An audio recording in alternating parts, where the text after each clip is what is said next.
comercial antigo, né? O tempo passa, o tempo voa e a cadeirinha continua quebrada. Ô, furacão, você está sofrendo aqui, vai fazer o quê?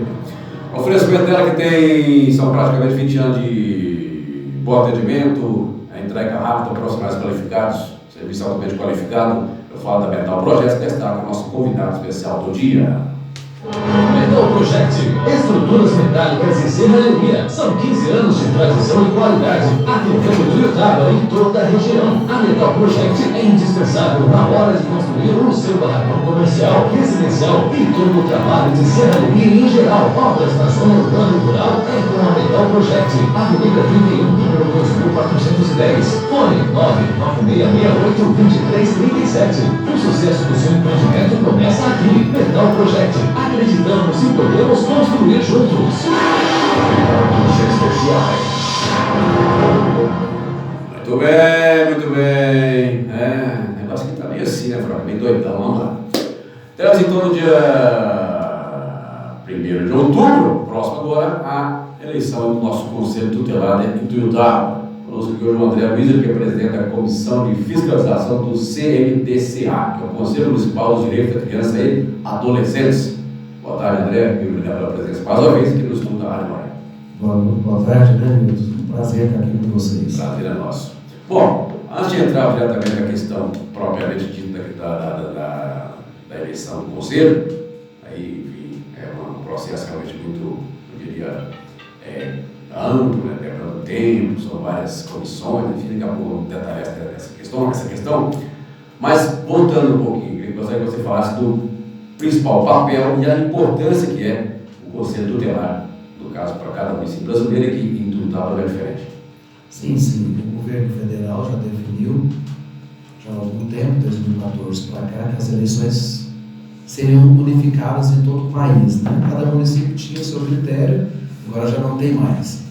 O Conselho Tutelar, ele ainda é uma forma das pessoas não olharem com bons olhos, ou talvez não entender o papel dele no contexto municipal e no contexto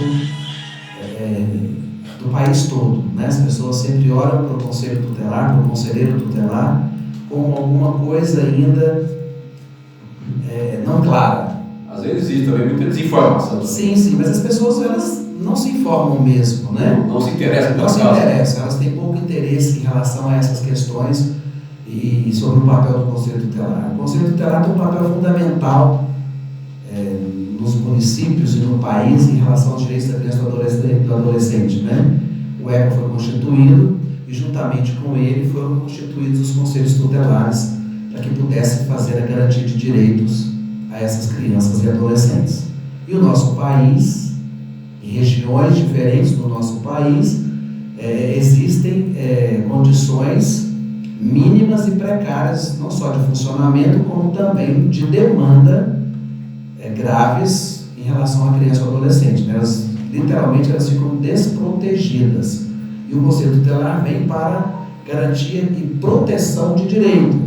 Quando a gente fala garantia e proteção de direito, a gente envolve não só a questão da educação, saúde, moradia, que a assistência social trabalha muito essa questão, né, dentro da Constituição Federal, mas é a garantia de sobrevida mesmo, de sobrevivência. O Conselho Tutelar ele faz a garantia desse direito de abusos, né, e entre outras questões que acontecem aí com as crianças do nosso país. Essa atuação do Conselho é totalmente ligada aí diretamente ao Poder Judiciário, né?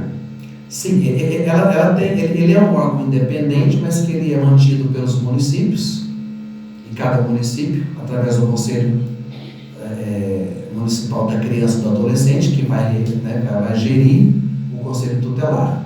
Em Tuiutaba são 5 conselheiras, e esses conselheiros recebem, não são funcionários públicos, mas eles recebem com verba pública através de uma das secretarias municipais de cada município. No nosso caso, através da Secretaria Municipal de Desenvolvimento Social. Então, existe uma verba destinada a esse fim para que eles possam ser mantidos, não só financeiramente enquanto salário, como também estrutura física, né? Espaço físico e equipamentos e tudo mais. Seria ter um questionamento quanto ao quantitativo de conselheiros, então são 5. Sim. De acordo com o número de habitantes, né, existe sim. A gente sabe que a demanda é bem grande, a gente sabe que não atende o suficiente, mas essa é a regra. Não é necessário, mas é o que está na lei. Né? É o que está na lei. Tá certo. Né? Agora, eu quero entrar num ponto, André, que eu acho assim, extremamente importante, porque esse processo seletivo, essas comissões que são constituídas para avaliar o processo, para acompanhar, enfim, para apresentar o resultado final, é bem diferente do que nós temos aí acompanhado na eleição normal, pública aí, do executivo, legislativo, porque para alguém ingressar e falar, eu quero ser um conselheiro ou conselheira, é todo um processo, assim, né? Existe não é qualquer um, né? Eu querer ser, ao contrário, na polícia fala, eu vou me tornar um candidato, você entra lá e fala, tá tudo certo, para ser um conselheiro, aí o processo é bem, existe várias etapas. Sim, existe uma orientação do Conselho Nacional, que é o CONANDA, o Conselho Estadual e também o Conselho Municipal, que ele acata as ordens do Conselho Nacional, fazendo uso da Constituição Federal, questão eleitoral, que ele usa como padrão e parâmetro. Mas dentro de cada edital e cada proposta dos municípios, o nosso município, hoje tem exigência para que se tenha curso superior, para ser candidato. Começa por aí. Começa por aí, e que faça a prova. Além da prova escrita, ele faz essa prova escrita e ele faz a inscrição dele também, ele tem que ter experiência comprovada nesse trabalho. Não importa qual seja, mas de acordo com o edital, ele tem que comprovar a experiência com o trabalho com a criança e o adolescente. Aí aquele fato fica, né? Muitos querem e poucos conseguem, porque tem todo os trânsitos para poder conseguir. O pessoal desesperado, meu Deus do céu, a prova, não sei o que é a prova, se eu bombar na prova, está fora. Não passou na prova, está fora. Está fora. Então, são 18 candidatos para 5 vagas. Quer dizer, o número de candidatos bem limitado, são 18 só. Não, os inscritos, né? Tá. São os inscritos e os que passaram na prova. Aqui foram os inscritos. Alguns inscritos não compareceram para fazer a prova e todos que fizeram a prova foram aprovados. Alguns entraram com recurso, que teve a anulidade de algumas questões, acho que 2, não tenho bem certeza, que não é da minha comissão, mas quando sempre tem algum furo, alguma dificuldade, alguma questão que fica errada. Foram inscritos? Os inscritos, isso, e os inscritos. Pensei que teria mais inscritos, não foi tem, mas não comparece para fazer. O pessoal já desiste antes de começar o processo, né? Não compareceu para fazer, teve as inscrições, né? Mas dos 18 que fizeram a prova, eles permaneceram. Qual o período de mandato para os 4 anos. 4 anos, né? Em 1º de janeiro já estariam empossados. Após 1º de janeiro do ano que vem. Isso, 2024. Agora, uma coisa que se nota muito assim, que eu acho que por parte da população, ele não tem também essa consciência, porque quem elege, quem decide quem serão os conselheiros é a população através do voto direto, normalmente. Isso, normalmente. A população votante, por exemplo, vai votar quem é eleitor em Ituiutaba com título de eleitor de Ituiutaba, domicílio eleitoral em Ituiutaba. Não é obrigatório, mas para comparecer no dia 1º de outubro na Escola Machado de Assis, na Rua 26, ele tem que levar o documento de identificação com foto e o título de eleitor dele. Porque lá nós vamos conferir com a Justiça Eleitoral, que vai mandar o caderno para nós, né? Ela vai ser manual, não vai ser pela urna eletrônica. Então não vai ser. Não vai ser. Sempre foi manual ou é porque esse ano? Manual. Sempre manual. Manual. Acontece sim, na última eleição foi através de urna, mas esse ano não foi possível fazer. Tem toda uma burocracia. A última foi urna, então? A última foi, mas foi uma única. Então estamos, como é que dizer assim, estamos retroagindo o negócio? Não, até que não, porque existe uma dificuldade no Ministério em relação a dar apoio aos municípios. Alguns municípios conseguem, outros não conseguem, não é uma regra. Não é uma regra fazer o uso dela. Existe todo um procedimento. Então, de 2014 para cá, que essa é a terceira unificada, uma só que foi. A primeira não foi, a segunda foi e essa não. Tiveram algumas dificuldades em tempo hábil, né, de edital e para que pudesse ser liberada as urnas. Então, elas não foram liberadas nesse contexto. Só para ficar bem claro, ao contrário da eleição normal que existe por aí nas eleições diretivos e executivo e por aí vai, o conselho no local único, escola Machado de Assis. Sim, vai acontecer lá. 1º de outubro. 1º de outubro. O dia todo, enfim, qual que é a programação? Das 8 às 17 horas. Normal, o mesmo horário da eleição comum, padrão. 17 fechou. Quem Fecha os votou. Isso. Durante todo o período, todo dia. Agora, eu não sei quanto tempo você vem acompanhando esse trabalho da população, nesse caso da votação em si, quer dizer, o pessoal realmente não adere muito, é muito assim. As pessoas continuam com dificuldade, como você falou, eles pouco se interessam. O próprio candidato é que tem que convencer. Ele vai fazer a sua campanha. A campanha dele é tipo assim, vota em mim. Então, esse eleitor que ele puxou para a sua candidatura vai votar. E a campanha, a propaganda ela é mais limitada, ela não pode ter gastos, ela não tem alguns critérios que não pode. É meio que o não tem como. A Justiça Eleitoral, quando ela cria critérios, ela tem como candidato normal a vereador ou qualquer outro cargo, a própria Justiça faz o controle do dinheiro, de verba que a pessoa faz uso, faz declaração de bens. Isso não acontece na questão do Conselho Tutelar. Então, de acordo com o edital, só segue algumas regras da política comum. Mas o padrão é que faça o boca a boca mesmo, né?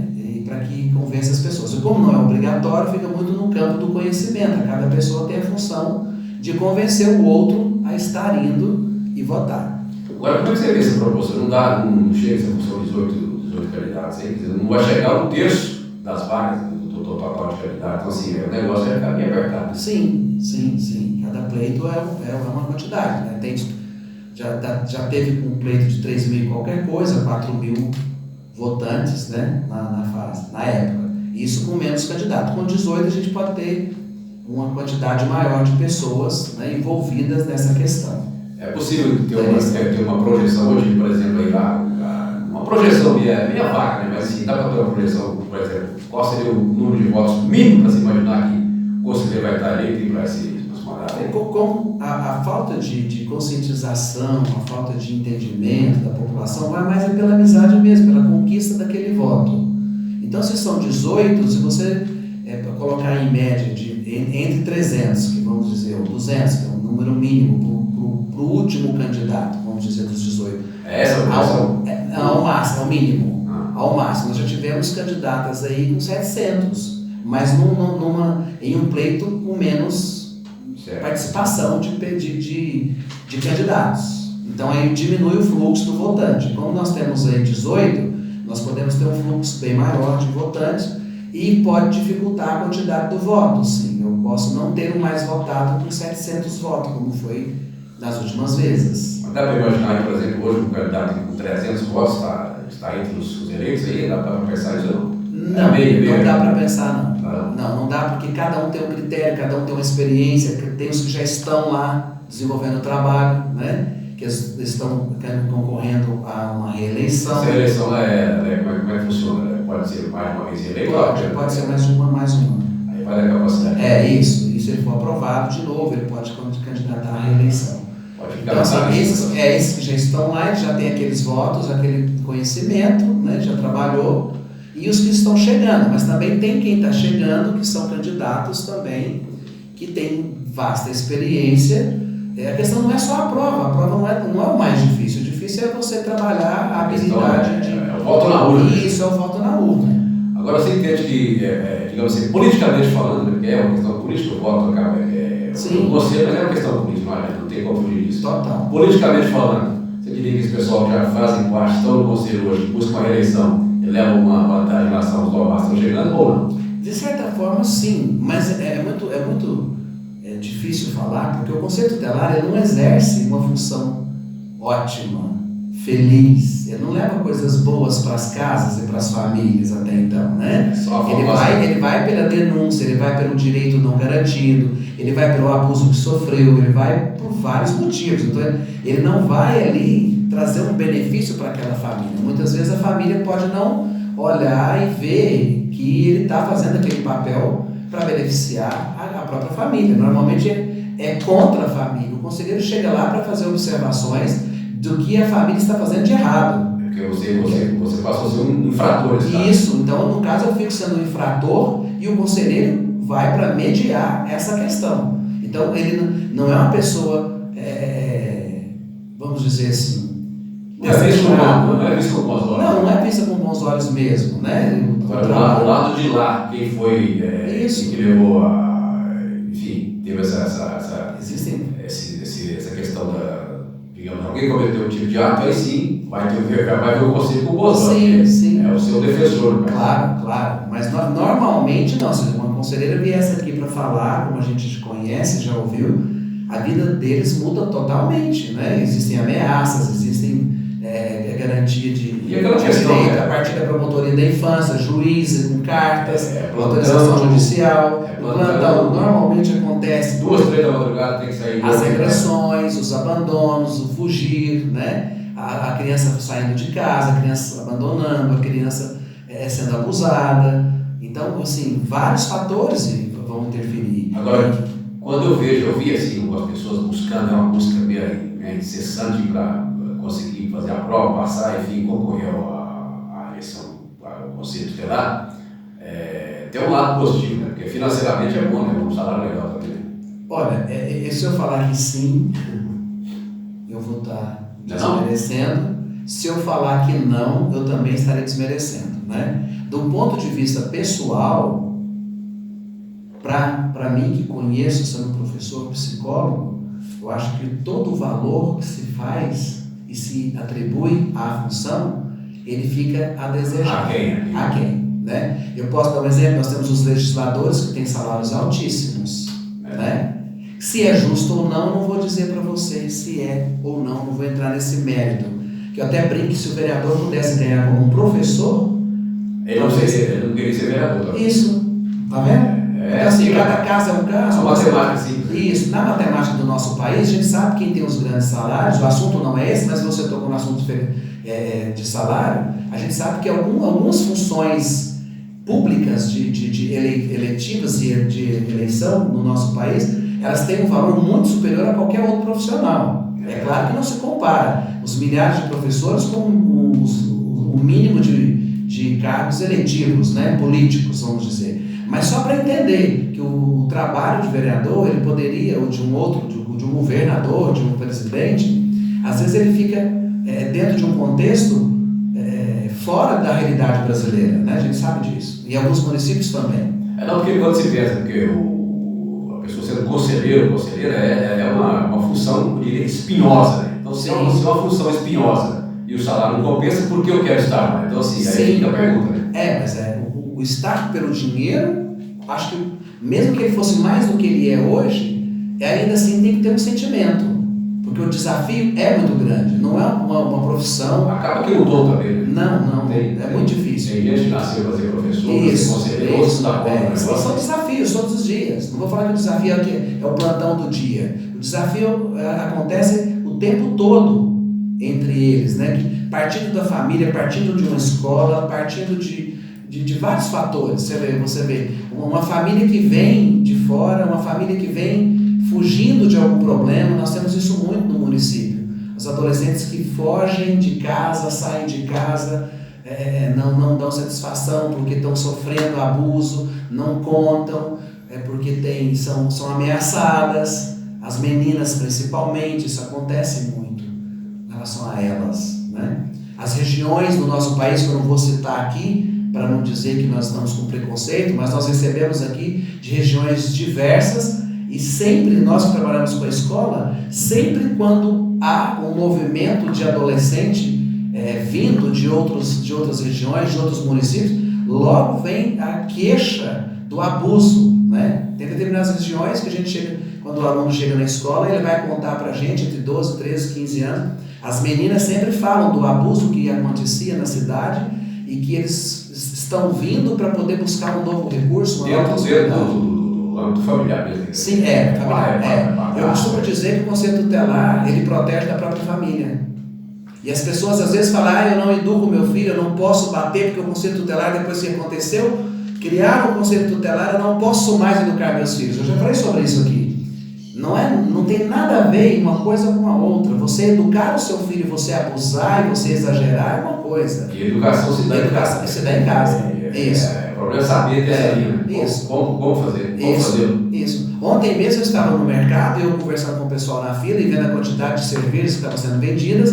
E eu ainda brinquei com uma pessoa próxima que estava com a cerveja já na mão, e eu brinquei assim, você vai estar andando aí com essa cerveja para já expor, hoje nem é sexta-feira, né? E comentei com o pessoal na fila, os pais fazem isso perto das crianças, nos bares da cidade, nas esquinas, as crianças estão por ali brincando, enquanto elas brincam na calçada, os pais estão consumindo álcool, droga, cigarro, lícito e não lícito. E não é porque ele é pai que ele tem direito de fazer isso com a criança não pode ficar à mercê. Às vezes dá 10 horas da noite, às 11 horas, as crianças estão em locais onde não se deve. Tempo estourado, 13 horas e 3 minutinhos, no contexto bem geral, André, é um grande problema social. Né? Sim, claro. Fica aí o conselho tentando amenizar, talvez, mas enfim, é humanamente impossível, porque, igual, pensar, Ituiutaba com mais de 100 mil habitantes. Sim. 5 conselheiros, totalmente não atende a demanda. Né? Sim, a demanda realmente é grande. Sucesso aí, e talvez o pedido hoje, o foco central da sua fala aqui hoje é que a população deveria se conscientizar para votar. Porque sim, caso você escolha. E no dia 1º Isso, no dia 1º de outubro, na Escola Machado de Assis, com um documento, né, de identidade, com foto e o título de eleitor, das 8 às 17 horas. Eu agradeço então ao André Luiz, presidente da Comissão de Fiscalização do CMDCA, aqui de Ituiutaba, sucesso no processo eleitoral com você. Nós agradecemos, a gente pode voltar aí até lá, que o pleito ainda vai ter muito bem, depois você fala. Ok. Obrigado. Na sequência ele chega, garantia tempestade, com o nosso Tadmix para Ibiaçu, Santa Vitória. Está animado, está animado, está empolgado, ele fala assim, mamãe, não me deixe perder a neblinha.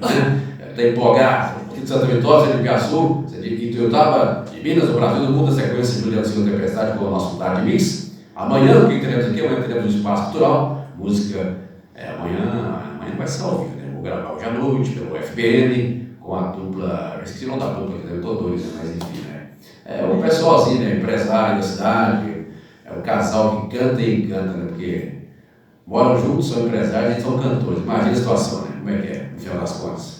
Todo mundo feliz, né? Amanhã, essa história aqui do nosso espaço cultural para você, ao meio-dia. E enquanto isso, vou pedir para você lembrar, porque isso aqui é uma coisa minha, um negócio que eu já quero no campo pessoal, né? Olha a frase do dia aqui, ó. E eu estou acompanhado, né? Rapaz, eu fui lá em Goiás buscar a pessoa, né? Não, vou pensar, né? Só vai repetir aquela frase antiga que você está ameaçado de morte também, né? É uma ameaça de morte. A frase hoje é o seguinte: se eu pudesse parar no tempo, pararia nos braços dela, dona do meu mundo. Furacão vai embora depois dessa. Amanhã eu volto meio-dia para o nosso espaço cultural, aqui no nosso Super Pool de Comunicações, do seu super canhãozaço de audiência. Milton Furacão.